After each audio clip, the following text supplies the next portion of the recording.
ನಮಸ್ಕಾರ ಸುದ್ದಿ ದಿನಕ್ಕೆ ಸ್ವಾಗತ. ನಾನು ರಾಹುಲ್ ದಯಾನ್. ಪ್ರಮುಖ ಸುದ್ದಿಗಳನ್ನ ನೋಡೋಕ್ಕೂ ಮುಂಚೆ ಈ ಕ್ಷಣದ ಹೆಡ್ಲೈನ್ಸ್. ಕೊರೋನಾ HMPV ಬಳಿಕ ದೇಶದಲ್ಲಿ ಮತ್ತೊಂದು ವೈರಸ್ ಭೂತ. ಮಹಾರಾಷ್ಟ್ರ ತಮಿಳುನಾಡಿನಲ್ಲಿ GBS ಕ್ರಿಮಿಯ ದಾಳಿ. 170ಕ್ಕೂ ಹೆಚ್ಚು ಕೇಸ್ ಪತ್ತೆ, 5 ಬಲಿ.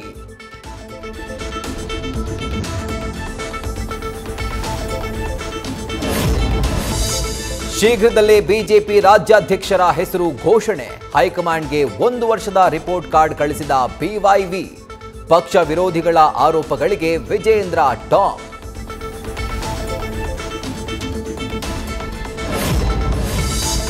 ಕಂದಾಯ ಇಲಾಖೆಯಲ್ಲಿ ಮುಗಿಯದ ಕಾವೇರಿ ತಂತ್ರಾಂಶದ ಸಮಸ್ಯೆ. ಕಳೆದ 2 ತಿಂಗಳಿಂದ ಈ ಖಾತೆ ನೋಂದಣಿಗೆ ಗ್ರಹಣ. ನೋಂದಣಿ ಕಚೇರಿಗಳಿಗೆ ಅಲ್ದಾಡಿ ಸುಸ್ತಾಗ್ತಿದ್ದಾರೆ ಜನ.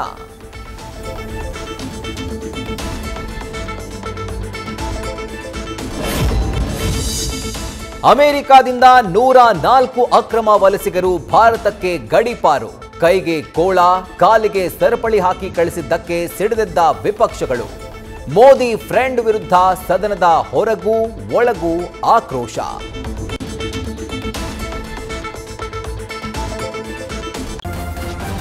ನ್ಯೂಸ್ ಫಸ್ಟ್, ನಿರ್ಭೀತಿಯಿಂದ ನಿಮ್ಮ ಪರವಾಗಿ.